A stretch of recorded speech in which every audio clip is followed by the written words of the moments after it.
오늘 통독 본문은 민수기 17장부터 19장입니다. 숱한 원망과 도전들 이후에 하나님은 다시 한번 그들을 회복하는 이야기를 이어갑니다. 고라의 반역 사건 이후 하나님은 아론의 지팡이에서 움이 돋고 꽃이 피어 아몬드 열매가 열리는 징조로 도전받던 제사장의 권위를 세워주고 이스라엘 회중 가운데 제사장을 세우고 리더를 뽑으며 각 가문에게 소명을 주는 공동체의 질서를 세웠습니다. 또한 레위인의 직무와 몫을 규정하고 정결하게 하는 제사와 언약을 갱신함으로 백성들을 바른 길 위에 다시 세우고 있습니다. 민수기 17장. 여호와께서 모세에게 말씀하셨습니다.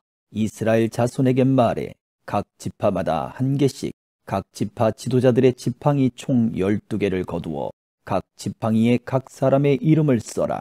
레위 지파의 지팡이에는 아론의 이름을 써라. 이는 각 지파의 우두머리마다 지팡이가 하나씩 있어야 하기 때문이다. 그 지팡이들을 회막 안 증거궤 곧 내가 너와 만나는 곳 앞에 두어라.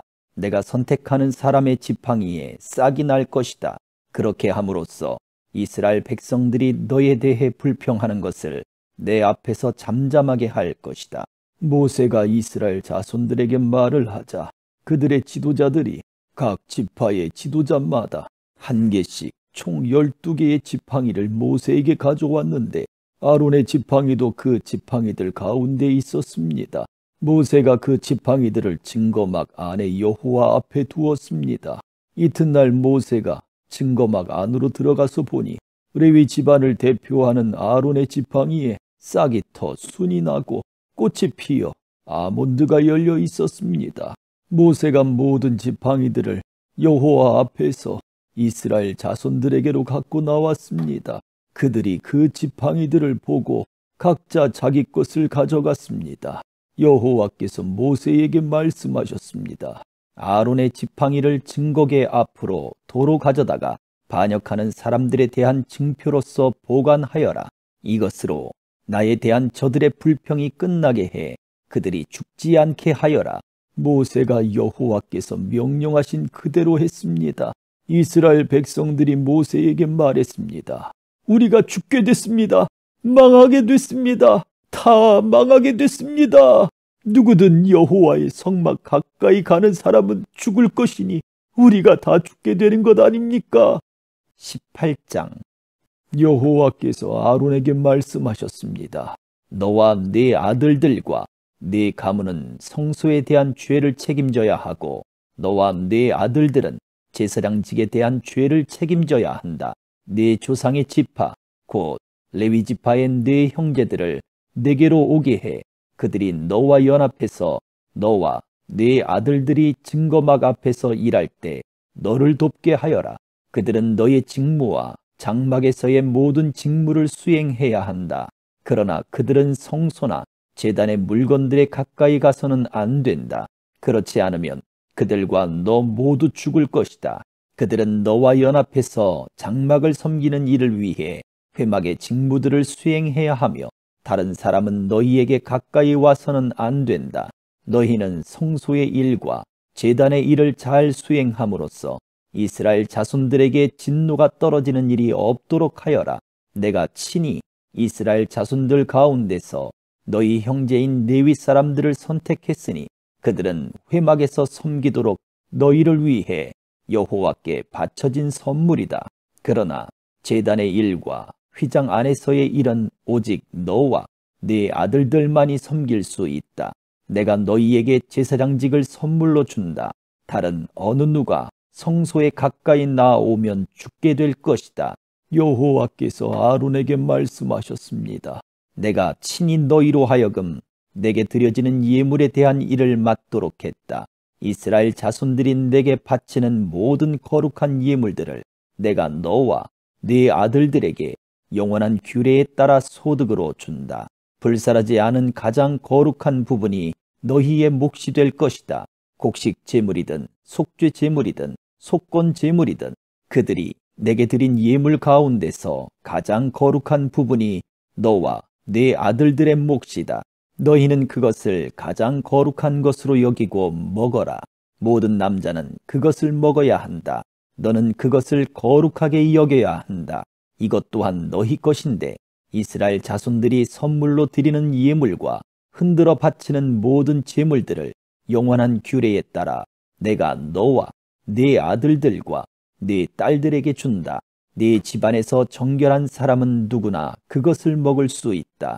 그들이 여호와께 바친 첫 수확물, 곧 가장 좋은 올리브 기름과 가장 좋은 새 포도주와 곡식을 전부 내가 네게 준다. 그들이 여호와께 가져오는 그 땅의 처음 것들은 네 것이다. 네 집안에서 정결한 사람은 누구나 그것을 먹을 수 있다. 여호와께 바쳐진 이스라엘의 모든 것은 네 것이다. 사람이든 동물이든 모태에서 처음 난 것으로 여호와께 바쳐진 것은 네 것이다. 그러나 너는 모든 맏아들과 부정한 동물에게서 처음 난 모든 것에 대해서는 돈으로 대신 값을 치르게 해야 한다. 그것들이 1개월이 되면 한 세겔이 20게라인 성소 세겔로 쳐서 은 5세겔로 값을 대신 치르게 해야 한다. 그러나 너는 소나 양이나 염소의 처음 난 것은 돈으로 대신 값을 치르게 해서는 안 된다. 그것들은 거룩하기 때문이다.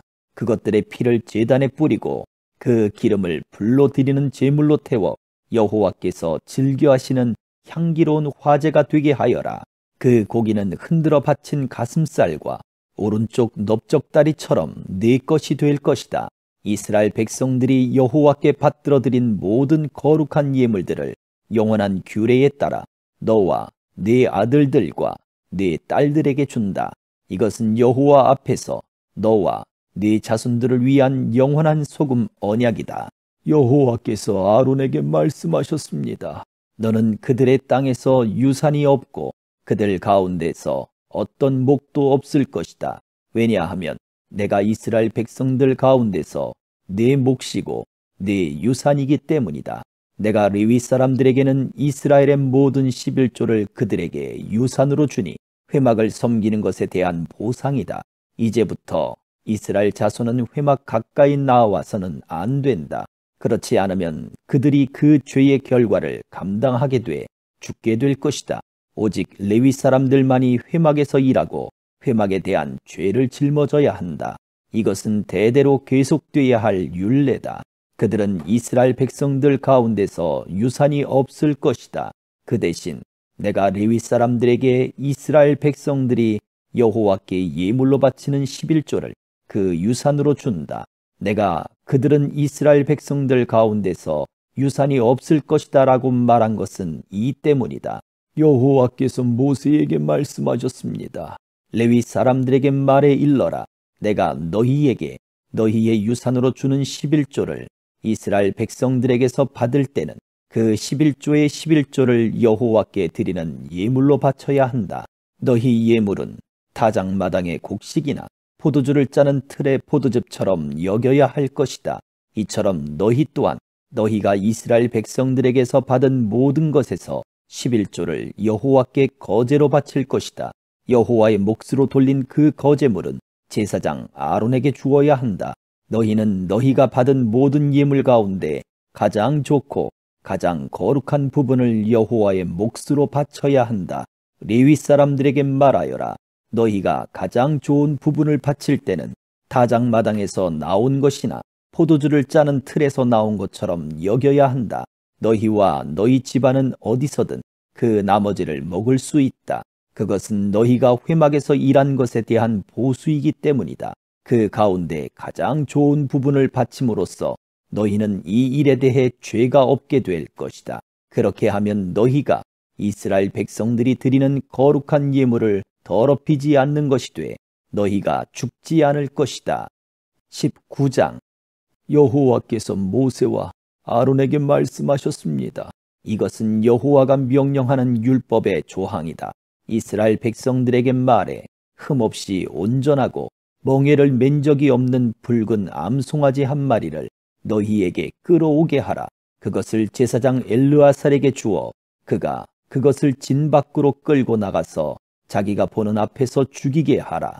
그러고 나서 제사장 엘르아살은 자기 손가락에 그 피를 조금 묻혀서 회막 앞쪽을 향해 7번 뿌리게 하라. 그리고 그의 눈앞에서 그 암송아지를 태우게 하는데 그 가죽, 고기, 피와 똥까지 불태우게 하라. 제사장은 백향목과 우슬초와 붉은색 양털을 조금 가져다가 암송아지를 사르고 있는 불 위에 던져야 한다. 그러고 나서 제사장은 자기 옷을 빨고 자기 몸을 물로 씻어야 한다. 그 후에야 그는 진 안으로 들어올 수 있다. 그러나 그는 저녁 때까지 부정할 것이다. 암송아지를 태우는 사람도 또한 자기 옷을 빨고 자기 몸을 물로 씻어야 하는데 그 또한 저녁 때까지 부정할 것이다. 그리고 정결한 사람이 암송아지의 재를 모아서 진 밖에 정결한 장소에 갖다 놓아야 한다. 그리고 이스라엘 자손의 회중을 위해 정결하게 하는 물에 쓰도록 그것을 보관해 두어야 한다. 그것은 죄를 씻기 위한 것이다. 암송아지의 재를 모은 사람 또한 자기 옷을 빨아야 하며 그도 저녁 때까지 부정할 것이다. 이것은 이스라엘 자손들이나 그들 가운데 살고 있는 이방 사람들 모두를 위한 영원한 율례다. 사람의 시체를 만진 사람은 누구든 7일 동안 부정할 것이다. 그가 3일째 되는 날과 7일째 되는 날에 물과 그 재로 자신을 정결하게 하면 그는 정결할 것이다. 그러나 만약 3일째 되는 날과 7일째 되는 날에 정결하게 하지 않으면 그는 정결하지 않을 것이다. 시체, 곧 죽은 사람을 만졌는데도 자신을 정결하게 하지 않는 사람은 여호와의 성막을 더럽히는 것이다. 그런 사람은 이스라엘에서 끊어져야 할 것이다. 정결하게 하는 물이 그의 위에 뿌려지지 않았으니 그는 부정하다. 그의 부정함이 그의 위에 남아있는 것이다. 누가 장막 안에서 죽었을 경우의 율법은 이렇다. 누구나 그 장막에 들어가든지 그 장막 안에 있든지 7일 동안 부정할 것이다. 뚜껑이 단단히 닫혀 있지 않고 열려 있는 그릇들도 다 부정할 것이다. 누구든 들판에서 칼에 맞아 죽은 사람이나 시체를 만진 경우나 혹은 사람의 뼈나 무덤을 만진 경우는 7일 동안 부정할 것이다. 부정한 사람들을 위해서는 죄의 정결을 위한 제물을 불태운 재를 가져다가 그릇에 담고 거기에 깨끗한 물을 붓는다. 정결한 사람이 우슬초를 가져다 물에 담갔다가 장막과 그 모든 물건들과 거기 있던 사람들 그리고 사람의 뼈나 죽임당한 사람이나 시체나 무덤을 만진 사람에게 뿌린다. 그 정결한 사람은 셋째 날과 일곱째 날에 부정한 사람에게 뿌려서 일곱째 날에 그 사람을 정결하게 한다. 정결하게 된 사람은 자기 옷을 빨고 자기 몸을 물로 씻어야 하는데 그러면 그날 저녁에 그는 정결해질 것이다. 그러나 부정한 사람이 스스로 정결하게 하지 않으면 그는 회중 가운데서 끊어져야 한다. 이는 그가 여호와의 성소를 더럽혔기 때문이다. 정결하게 하는 물이 그에게 뿌려지지 않았으니 그는 부정하다. 이것이 그들을 위한 영원한 율례다. 정결하게 하는 물을 뿌리는 사람은 자기 옷을 빨아야 한다. 정결하게 하는 물을 만진 사람은 누구나 저녁 때까지 부정하다. 부정한 사람이 만진 것은 무엇이든 부정하게 되고 그것을 만진 사람 역시 저녁 때까지 부정하다. 아멘.